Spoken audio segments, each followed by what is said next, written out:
Hello and welcome to the SheerLuxe Show. I'm Charlotte Collins and we have a great show lined up for you today with a double dose of fashion, delicious food, relationship advice and some spring-ready makeup. There is something for everyone. Lou and I have been busy responding to your new season fashion queries with our Q&A. It's well worth a watch for some tips on how to approach key trends for the season ahead. Sara Davison, aka the Divorce Coach, is here to chat relationship non-negotiables, tips on how to achieve a successful marriage, and also steps to take if your situation is irreversible. The gorgeous girls from Wild by Tart are here with the most delicious menu for a spring feast. Plus, SL's beauty contributor Adeola Gboyega is back to show us how to master the latest trend in beauty, pink makeup. Finally, the super stylish Hannah Lewis, who you may already follow on Instagram, is here with her week in outfits. But first, let's start with this season's fashion Q&A.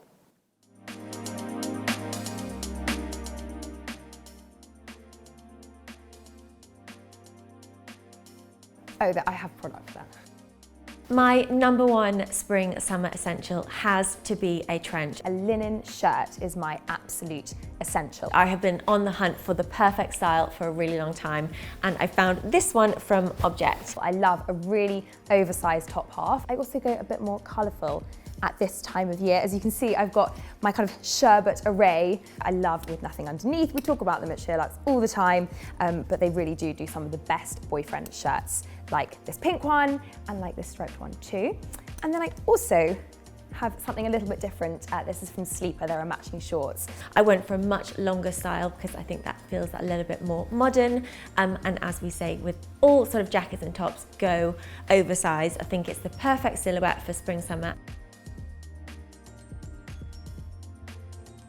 Everybody knows we love a bit of femininity here at SheerLuxe, and so I'm particularly happy that really girly fashion is on trend for this season. From Alberta Ferretti to Ulla Johnson to Burberry, everybody showed really, really gorgeous romantic dresses, ethereal pieces down the runway. So now is the time to invest in those really floaty, oversized dresses that work both for the city and also for holiday too. The other trend I have to give a shout out to is crop tops. They are not for everybody, but from Isabel Marant to Kate, there's a lot of bralettes out there. All you have to do is show off a little slither of the top bit of your stomach and you will be right on trend.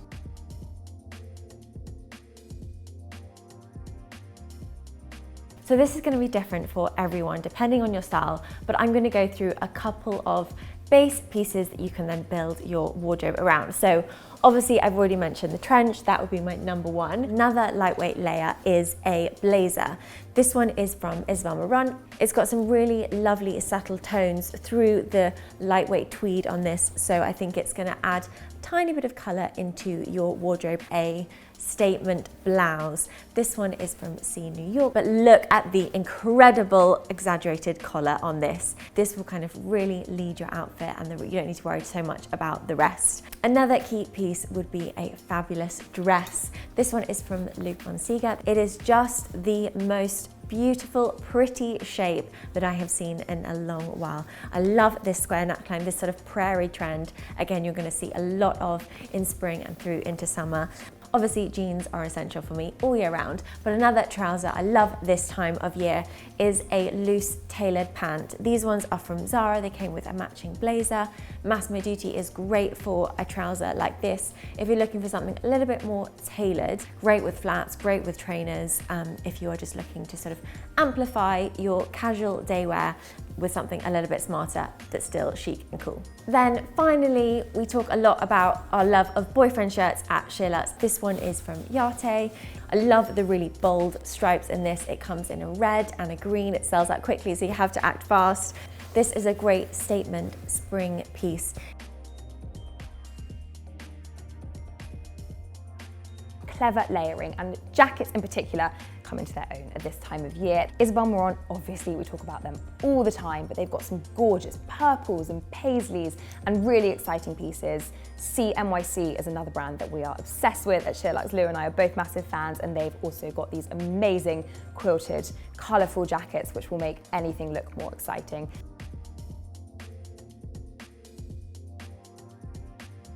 A couple of my favorites I've got here. This one is from Rode. It's shorter, it's got this amazing A-line shape, and it's got this rope detail belt to really cinch you in at the waist. It comes in every colorway you could imagine and loads of different prints, and I think this is just such a fab spring summer dress. Another brand I love is Meadows. This is their signature pineapple dress, but it's just such a beautiful shape. Obviously it's got pockets, which we're also obsessed with. It's a really thick, crisp poplin as well, which I think you want to look for in your dresses, especially if you're wearing white. So the first things to note is to go for something a little oversized. I know we say it all the time, it doesn't have to drown you, but it just needs to feel a little bit boxier to feel fresh. I'd also recommend going for a double-breasted style as well. If you're after something that feels quite daytime appropriate, then look for a linen. And if you're after something that's gonna feel a little bit smarter, a little bit more formal, then look for a cotton blend. Something that is a bit less see-through and a little bit more structured. Anything that is too white is gonna make the outfit look a little bit cheaper. So I think you wanna go for more of an off-white, more of a cream, and a neutral tone to make it feel a little bit more expensive and luxe.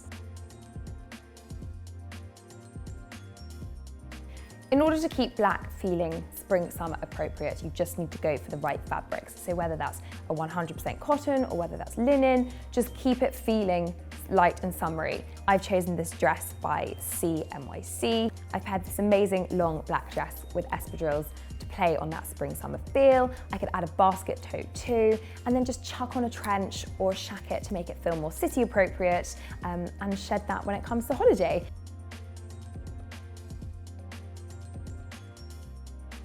This is one of the questions that I get asked the most. Two of my favorite pairs of white jeans are both from the high street. One of them is from Topshop. It's their straight leg jean, where they've got a little bit of a frayed bottom to them. And the other pair are from Gap, which is their cheeky fit, which are also a little bit more cropped. The key things to consider when buying white jeans are the shape. I think avoid a skinny leg, and you also want to make sure that they are thick enough that you can't see anything through them. My advice is, if you're going to buy a cotton pair that have that elasticated bit along the bottom, roll it up. That automatically gives you a more tapered leg. My other piece of advice is to smarten up your shoes. A pair of trackies that has been rolled like that will automatically work more than you think it will with a smarter piece of footwear. Just have your ankle on show to make the outfit look deliberate. You don't want to look like you've just thrown on the wrong pair of shoes with your trackies. My other piece of advice is look for a longer pair that has a side zip or a side split, which is automatically that bit smarter. Me and Em have done amazing pairs like this for years. I love a Birkenstock. I always have. Before they were on trend, I was obsessed with them. The key thing, I think, is to just not overthink it, because they are slightly more of a chunky, more masculine shoe. Then they are great to balance out a really feminine look. So I love wearing a pair of white Birkenstocks, for example, with a really pretty floral dress. Equally with that shape, they work just as well with a oversized slouchy pant, but I think you can't go wrong with the white Arizonas or the anthracite pair. First of all, a really good pair of chunky gladiator sandals are an essential for spring.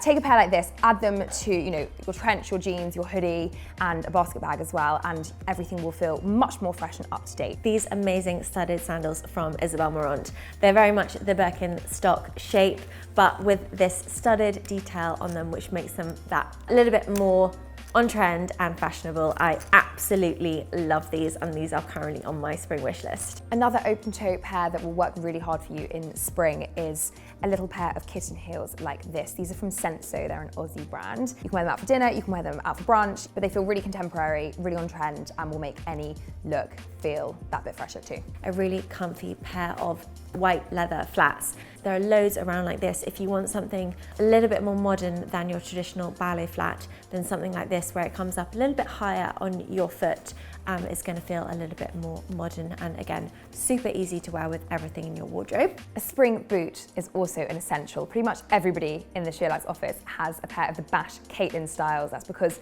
they're suede and they come in a variety of colours, which means they're really easy to incorporate into your daytime wardrobe, which is really important. For something a little bit more dressed up, these strappy sandals from Reiss are a really great piece to either dress up jeans if you want something a little bit more smarter for any outside dining outlining events, or even as the final touch to a pretty dress.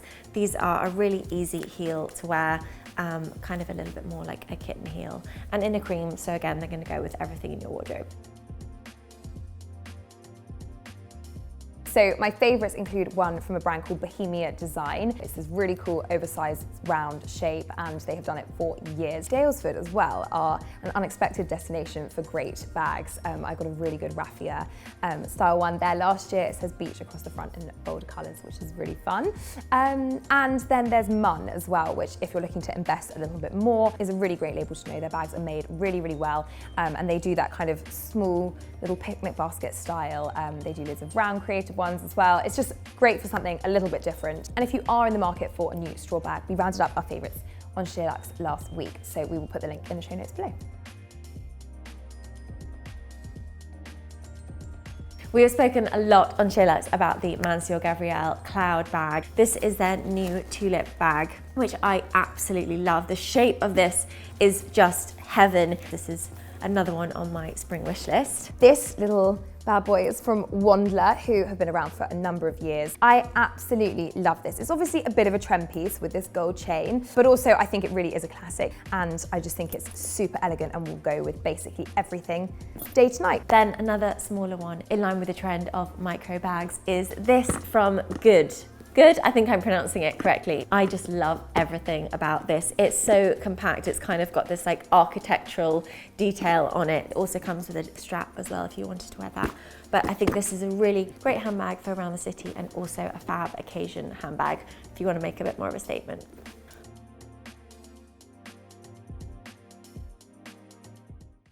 Thank you, Lou. I hope you enjoyed that and found it useful. All the products we mentioned will be linked in the show notes below, and do let us know if we have missed anything you need to know. Next up, Adeola Gboyega is back to show us how to master the latest beauty trend that looks like it's here to stay, pretty in pink. From all out to just a touch, Adeola has us covered.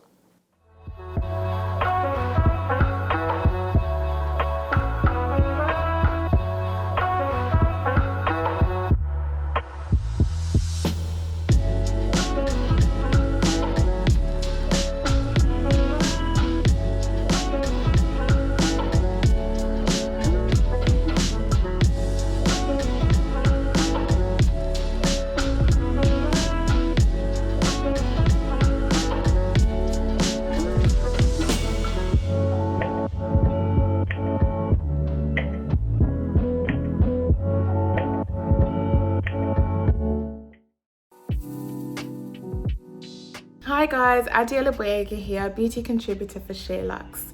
Now in today's video, I'm going to be sharing with you my top tips on how you can incorporate pink into your makeup routine. It's absolutely everywhere in fashion and beauty. I'm going to be sharing with you my top tips on how you can incorporate into your makeup routine in a fresh and modern way. So let's start off with lips. Now I have 3 beautiful pink colours here that I'm going to show you how to use. All really flattering and universal shades that will work for all skin tones. Now, if you're somebody that is new to makeup, or maybe you're a beginner and you don't want to go too bold or daring, then opt for a tinted lip balm like this one from Lanolips. I absolutely love this formula. It's super hydrating, but it also has an added SPF of 30, which is fantastic. All I would do is apply a little bit of this in the center of my lips, using my fingers. By applying it with my fingers, you get more of a softer finish. And I absolutely love this. It's a really great way to incorporate a little bit of pink color. Now, if you're looking for a long-lasting option, but again is very universally flattering and stays on really, really well, then you'd love to try one of these. This is one of the Liquid Last Long Wear lipsticks from Pat McGrath Labs. Absolutely love this. And this is in the color Divine Rose, which is this beautiful pinky shade. And again, I always love to use my fingers. What I love the most about this formula is that it does have a 12-hour wear claim. It's the perfect option to wear if you're wearing a mask as well, because it's incredibly long wearing, it's transfer proof, it's really comfortable and lightweight without feeling too heavy. Now I've saved the best till last, but it is a very bold color. This one is a Laura Mercier lipstick in a gorgeous magenta shade, and it's absolutely stunning. I would definitely go for something that's a little bit more of a creamier option, that's a little bit more softer, so it's not too intense. And this literally applies like a dream. Wow, I love this colour. It's absolutely stunning. And I feel like it's the perfect pick-me-up to really awaken your complexion. Now, if you feel like this is a little bit too much, then what you can do is take a little bit of tissue and just press that in between your lips, and that will just softly take down the intensity of the colour and soften it up slightly. Now, the next way of using pink that I wanted to show you guys is by using pink on the eyes. It's a beautiful curation of pinky shades and tones that will flatter everybody and look amazing on your eyes. And I'm actually going to start off by taking that pink shade just here, and this is a gorgeous colour just to use through the socket of the eye. This palette is so simple to use. You can even mix the two matte colours, and I always say start off with the mattes through the socket of the eye to create the definition and the shape, and then you've got these beautiful shimmers and sparkles that you can apply with your fingers. And then all I'm going to do is just push that on the centre of my eye, and look at that, guys. So stunning, super easy. Now, one of the most easiest and traditional ways of incorporating pink into your makeup routine is via a blush. So I'm going to start off with this formula here. This one's by Daniel Sandler, one of my favorite formulas. And these are great because they are watercolors and they're super easy to use. You just shake them, apply them onto the back of your hand like so. And I'm just going to apply that onto the cheeks with a brush, or you could use your fingers, but I always recommend to use a brush. And then literally just lightly apply that onto the cheeks. Now, the reason why I love the Daniel Sandler watercolors is because they're just super lightweight and fresh, and they easily blend into the skin. If you're like me and you love a blush, this one's a great formula from Sleek Makeup that's super affordable too. And again, these colors are again super flattering, and it's just a really beautiful color because it has a little bit of that peachiness that's going through it. It has a little bit of, you know, a slight sort of shimmer that's again really flattering on all skin tones. But look at that, I can't ever do a look without a little bit of a glow on the cheekbones. I'm gonna go in with this Charlotte Tilbury product. It's called Pinkgasm, and it is beautiful. And now I've just popped a little bit of the Pinkgasm on the back of my hand. It's got this great applicator, so you can just take whatever you need. I'm just gonna pop that on the high points of my cheeks and blend that through. And what I love the most about this is that it has this really gorgeous pinky undertone, which works really well on my skin, on a fairer skin tone. Again, you can use this as a blusher and highlighter in one, and just blend that into the skin. But just look how gorgeous that is, guys. Well, I hope you guys enjoyed my video on how you can incorporate pink into your makeup routine and look pretty in pink. But it really is the surefire way to add a little bit of that spring into your makeup routine and just to refresh and revamp your makeup in a modern way. Thank you so much for watching, and I'll see you guys soon. Take care. Bye. Welcome back. I'm joined by Sara Davison, a twice best-selling author and host of the super successful Heartbreak to Happiness podcast and retreat. Sara's holistic coaching style empowers individuals to take back control of their lives in every area and realise their full potential. Known as the best-kept secret of society's elite, with a client list that spans actors, politicians and sportsmen, we're thrilled to have her here today to chat all things relationships. Welcome, Sara. So lovely to have you. Oh, thanks for having me. Obviously, the pandemic, we can't talk about relationships, divorce, healthy relationships without touching on what's been going on over the past year. How has the pandemic changed the divorce rates, first of all? Well, it's had a huge impact on relationships, but just purely because people are stuck at home together and can't get out. So unfortunately, the latest statistics from a law firm, Stewart's Law, recently released said that the last half of 2019, the divorce rate was up 122%, which is huge. Yeah. So yeah, I mean, there are a lot of people going through it right now. I think also it's affected relationships that would have lasted the test of time. Oh, that's what I was going to ask. Do you think the pandemic has been the thing that has ruined those relationships? Yeah, I've seen it in my coaching clinic because I've got people coming to me whose relationship I believe would have lasted, and so do they. But their relationship was set up on a dynamic of they both work, so they both got careers, they're out the door every day. And I think when you take that away, that sort of freedom to spend time with other people, and you are stuck with that one person and you're not used to that, that's when irreparable damage can be done. And I think, it's tough. What do you think are the kind of the deal breakers, the things that have sent couples, well, in the pandemic, but generally that have sent couples kind of over the edge?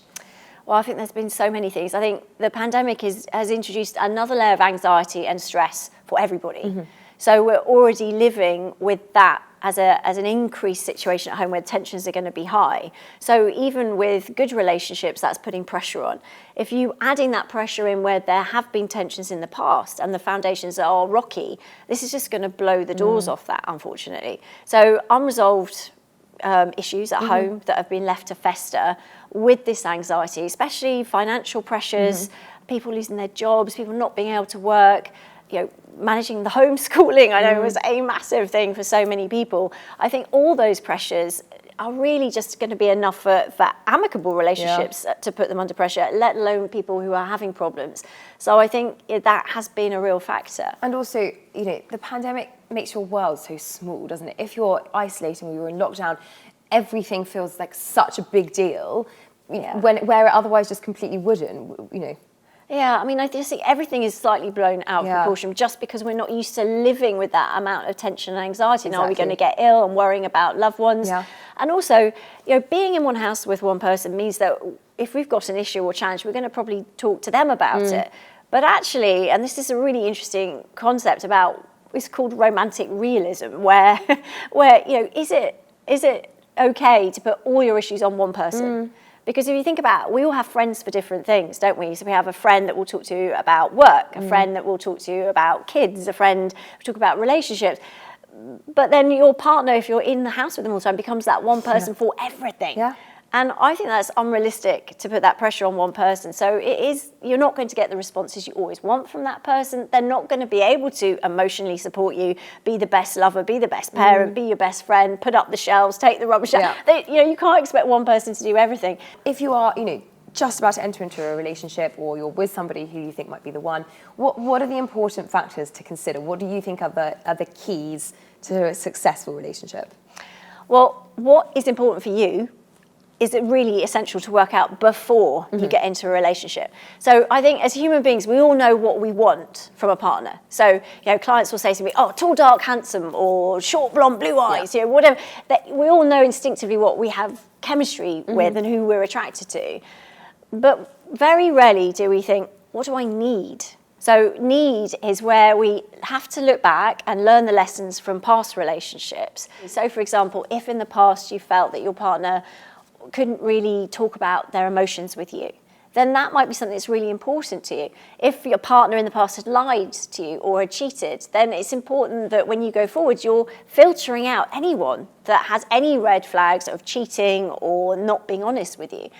And that means taking off those rose-tinted glasses on the first couple of dates. One of my clients said to me once, she said, I went on this date and he was telling me that on our first date that his mum had said he was quite selfish. She said, and I thought, oh, that's quite a nice thing to say because he's obviously being very honest and if he's telling me that can't be that bad. And the reason they broke up was because he was incredibly selfish. And this was years down the line. Yeah. And she said, he told me on date one. He was open about it. Yeah. So I think the message is, if someone's telling you who they are, listen. But let's say you're in a relationship and those needs change. You're talking about, if you need somebody to be X, Y, Z to you, well, it's possible that in 10 years or in 20 years, what you need is something different. Yeah. Is that a deal breaker? How do you seek what you need if you still love that partner and you've been together a long time, if that makes sense? Yeah, it's a really good question because we all change over time. And I think if you go through traumatic events like we have with COVID, or if someone that you really care about dies, or maybe you lose a job, there's so many things that can trigger changes in us. Now, sometimes the relationships do fizzle out and, sometimes that's for a good reason. Relationships can be great for a period of time, but maybe aren't always going to be the same. So I think it's up to the individual to work out, what do you want? There are a lot of ways to save a relationship and to get that spark back. So it's all about communication. It's about sitting down with your partner and reinforcing, first of all, they call it at work, don't they, the feedback sandwich. You give them something positive first. And I think that's really important. Rather than just going in with, well, you do this and I don't like this, start with, what I really love about you is this. And I love it when you bring me a cup of tea or when you take the kids out for the week, for the day. For the week would be great too. Just a month, a month. So, those sort of things start so that they feel safe and you can open up and then say, but when this happens, I'm not sure, how do we get our spark back? And It doesn't necessarily take two to get that process started if you think your partner might be resistant to that. If you start doing the things that you think need to happen to get it back on track, then you might see your partner step up as well. So, you can do things, having those conversations and trying. I definitely think that it's important to spend at least 3 months doing everything you can to save the relationship so that you don't leave with any regrets. Yeah. But what about those things when, when you're just picking at each other? Actually, sometimes it can be about a change in attitude as well, can't it? And just being like, actually, I'm just going to decide to be really positive in this relationship for a week or a month or something like that. Yeah, I think that's really important because identifying what the triggers are is key. So going back to think, okay, well, when we start to pick at each other and have those niggly conversations, what is happening on the lead up? Because if you can interrupt what happens at that trigger point, then you can change the outcome.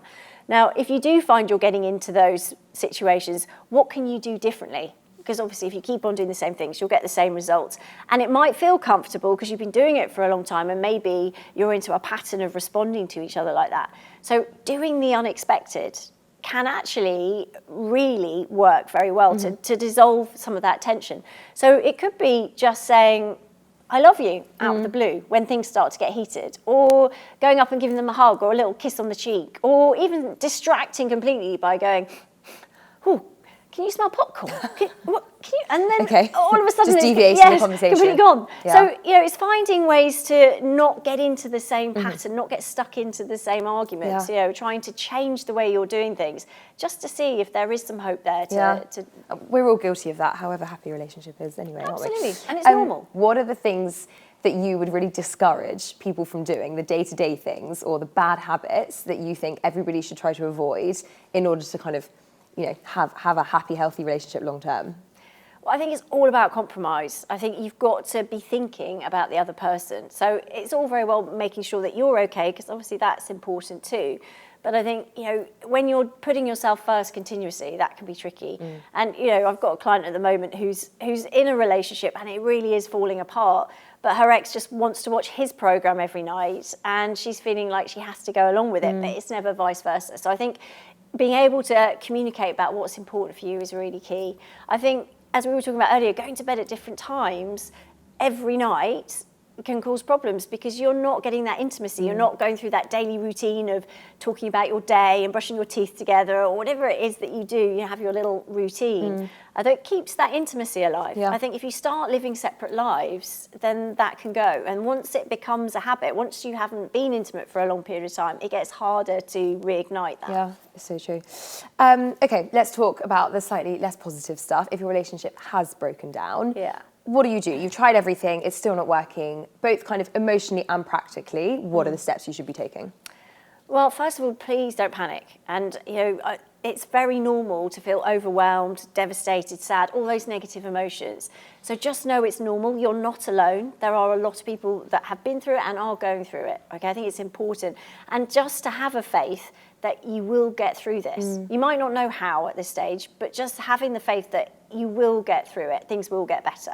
So that would be the first thing. Then the second thing I would suggest is setting up what I call your breakup support team around you of people who that you can turn to, that can help you, that will support you positively. And that means choosing your friends and family quite carefully, because I had a client who turned up for her first session with me. As she pulled up, I opened the door and she popped the boot of her car and she had all these bin liners in the back. And she was saying, oh, my best friend came over last night. We had a couple of glasses of wine. She's so angry with him for cheating on me. So literally, she opened a bag. She cut up these coats, like really expensive, like those camel hair coats, she went slippers, full movie everything on him, was just trashed in the back. Wow.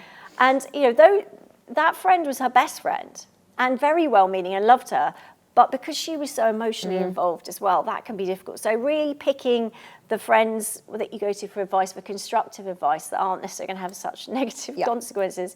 And I think if you've got a team around you of people, not only friends and family, but also someone that can answer those legal questions potentially. Because if you don't get clarity on them, they're going to be a source of anxiety and stress for you. Not locking yourself away. Of course, there's going to be times where you just want to stay in bed, pull the duvet over your head and not go anywhere. And that's normal. But you know, being able to get out and go for a walk and exercise if you can, and just making sure you're not leaning on some of the negative crutches that people fall towards, like, you know, drinking too much, eating the wrong things. You know, those sort of things can be, you know, traps that we all fall into. Focus on wellness, I guess. more than Yeah, ever. trying to. Let's talk about you. A divorce coach. What should people come to you for? What do you do? You know, I help people at all stages, all different backgrounds, all different areas of life, trying to manage that heartbreak, devastation, and then turning your life around, taking back your control. You know, I always say we all have the remote control to our brain, but we just don't know how to use it because we're never given the manual. So it's about understanding why we do the things we do. And like I said earlier, learning those lessons so that you can go on and be happy again. You know, it is possible and lots of people do it. So there's a way to shortcut that, and that's what we share with our clients. God, everybody needs a bit of that, don't they? You've got a podcast as well, we should quickly say too, for anybody who's after a bit more positivity in their life too. Yes, that's Heartbreak to Happiness. And I give a lot of advice and tips there on there, as well as have some really interesting guests talking about what they've gone through in their breakups and true stories as well. So. Yeah, it's really fascinating. So Sarah, thank you so much. I feel like I could pick your brain on all things relationship for much longer. So thank you for joining us. You're very welcome. Do follow Sarah at Sara Davison Divorce Coach for more invaluable advice. Next up, Jemima and Lucy from London restaurant Wild by Tart are here with a delicious trio of recipes perfect for weekend entertaining. But first, a bit more fashion with a look at what the uber stylish Hannah Lewis wears in a typical week.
Hi SheerLuxe, thank you so much for having us here today. We're super excited to be cooking on your channel. We're from Tart London, and I'm Lucy, and this is Jemima. We have a restaurant down in Belgravia called Wild by Tart, and we also have a cookbook called A Love of Eating. And this is actually the first day that we're cooking outside in my garden, christening my new fire pit. So today we're going to be doing 3 recipes that go so well together for a lovely spring feast. We're doing a butterfly leg of lamb on the barbecue, a slow cooked smoky aubergine dish, and a lovely crunchy zesty spring salad. Okay, so we're going to start with the leg of lamb. We have about a kilo leg of lamb here, which the butcher has very kindly deboned and butterflied for us. We have then put it into a marinade. We've marinated the leg of lamb for an hour, but ideally if you could do this overnight, then you're going to get a better result. So the marinade is very simple. We have, the main ingredient is pomegranate molasses, which we have mixed together with some honey, a squeeze of lemon, some thyme, some cumin, salt and pepper, and a bit of olive oil. We really massage that in, as well as chopping up an onion into wedges. Sort of done it into little wedges like this, and let that sit there in the fridge for an hour. Okay, so we're going to start by putting the leg of lamb onto the fire pit, skin it side down. So we'll just grab this like this. And he goes. The rest of this, all this delicious juiciness, all of the onions in there, I've just put out a bit of tin foil. We're going to pour this into the tin foil, make it up into a little parcel, and then it's just going to start to go nice and caramelised and sticky in there, which we will pour over the lamb at the end.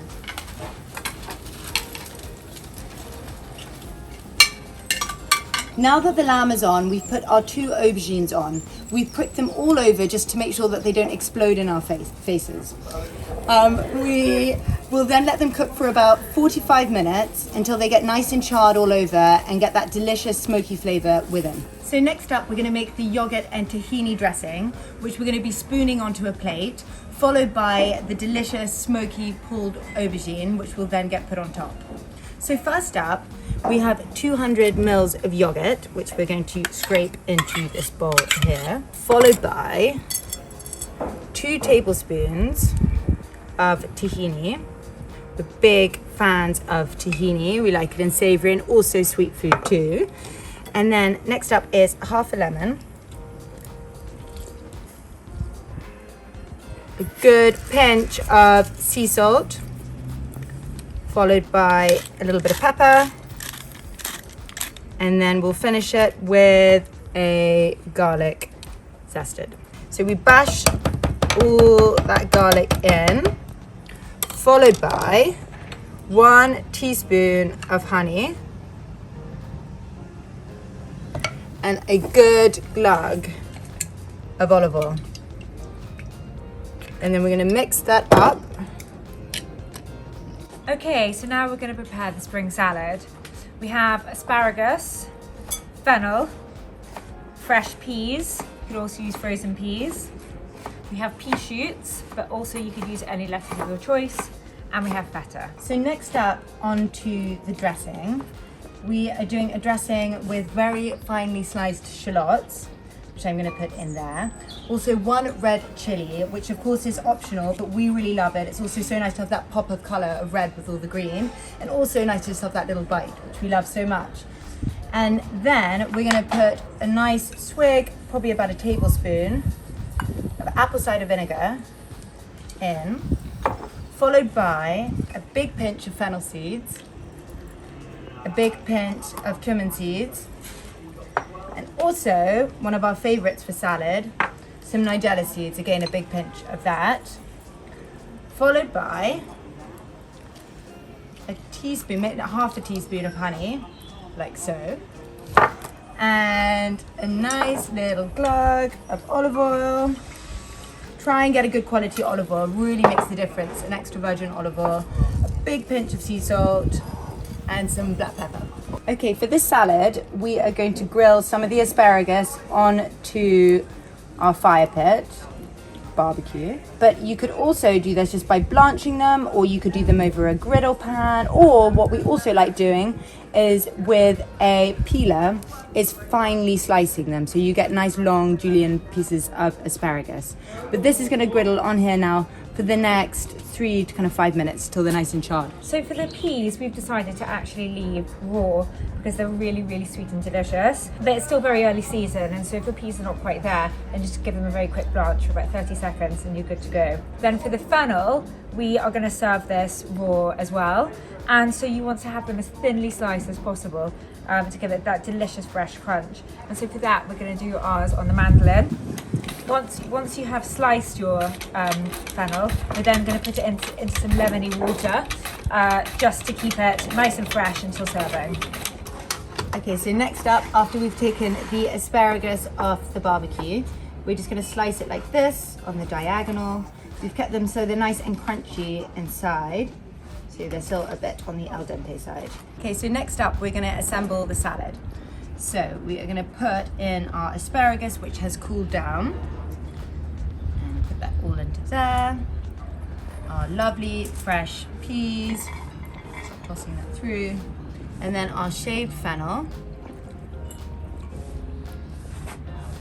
which will start to give it a bit of height, kind of tossing through. A few pea shoots, and then we'll also save some of the pea shoots to put it on top at the end because it starts giving it lovely height. And then on with our dressing. And at this point, the shallots now have had a bit of time to marinate, taking in all of those delicious flavors from the combination of spices and the apple cider vinegar. So just gonna dump that all on top, tossing that through. And then Lucy is putting some dill over the top. And my God, that smells good. And a little bit of parsley. And then we're gonna finish with a bit of our crumbled feta, which you don't need to put the crumbled feta on top. You could keep it just as a vegan salad, but we really love that bite of the feta, which also goes so nicely with the aubergine and the lamb. And there you go, a lovely spring salad, which would go so well with anything you feel like barbecuing that day for your spring feast. So now we're going to plate the aubergine. Once the skins of the aubergine are completely black and crispy on the outside, you leave them to cool for a little bit. And then you can just take a knife down the middle and you want to scoop out the insides, which will be all smoky and soft, just like this. So you slightly tear that up, pop it into a bowl, drizzle over a little bit of olive oil, a little bit of lemon, some salt and pepper, mix that all together like that. So we're going to take the tahini yogurt and we're just going to spoon that onto serving platter. These last bits there. Just will give it a zhuzh around. So, spoon on the deliciously smoky, lemony pulled aubergine, just like that. And then we're going to finish with a little bit of sumac, which gives it a nice little lemon touch to finish. And this is a beautiful red colour. This is sumac. Sprinkle that over. Also be very nice if you had some za'atar to hand. Some pomegranate seeds. And a little bit of, actually first I'm going to do a bit of drizzle of olive oil. And some coriander leaves. And there we have it. The smoky pulled aubergine with tahini yogurt and pomegranate. Okay, so when we took the lamb off, we allowed the lamb to sit for about 30 minutes, so all those delicious juices retract back in again. And we've thinly sliced up the lamb, plating it like so on a plate. And then followed by these sticky, delicious onions, which have been cooking in tin foil over the fire, which has got the pomegranate molasses, the cumin, the lemon, the honey, and seasoning. So we're just going to put that over all those yummy juices and onions and finish it like so, making sure we get all the last juicy bits. Thank you again, SheerLuxe, for having us here today cooking for your channel. We have thoroughly enjoyed this. Here we are with some flatbreads that we're going to serve with our ideal spring feast. Welcome back. Thank you both. That looked amazing, and just how gorgeous to be able to cook outside. It makes me so excited for the warmer weather ahead, fingers crossed. And thank you, Hannah. Such good inspo for the next week. That's almost it for today, but last but not least, I wanted to share 3 things I'm loving right now. First up is this top-handled basket bag from H&M. Basket bags are an essential at this time of year, and I love how this is slightly quirky. It's got a prairie-inspired design, and it really is perfect for everything from groceries to picnics. I'm sorry, it is currently sold out, but you can add your name to the waiting list because it really is a goodie. Next up is another brand making pyjamas cool. Thelma and Leia create beautiful hand silk blocked separates in India and have collaborated with some of fashion's coolest names like La Veste and Eliu, which makes them a name to note for really stylish nightwear with a conscious too. Finally, I wanted to share a beauty product I'm loving. It is the Charlotte Tilbury Jewel Pot in Pillow Talk. I wear Pillow Talk lip liner and lipstick, and so this eyeshadow is the perfect addition to my pink roster. Adeola, I'm looking at you. It glides on so easily. It's got this really natural shimmer, and it has become a very easy part of my everyday makeup routine. And then if I want something a bit more glam, I just bolster it with some slightly darker shades. So yeah, highly recommend this one. So that's it for today. I hope you've enjoyed watching. Thank you so much to our wonderful guests, Zara, Adeola, Hannah, Jemima and Lucy, and of course, Lou. On the next show, Georgie will be back with interior advice from Louise Rowe, India Semi's take on spring essentials for your wardrobe, the ins and outs of sex toys with Lello's resident sexpert Cameron Longtail, and an unboxing with Tor and Becky of their picks of the best clean beauty products on the high street. In the meantime, we would love it if you could comment below, give us a thumbs up, and do subscribe if you haven't already. Have a wonderful day wherever you are. Goodbye.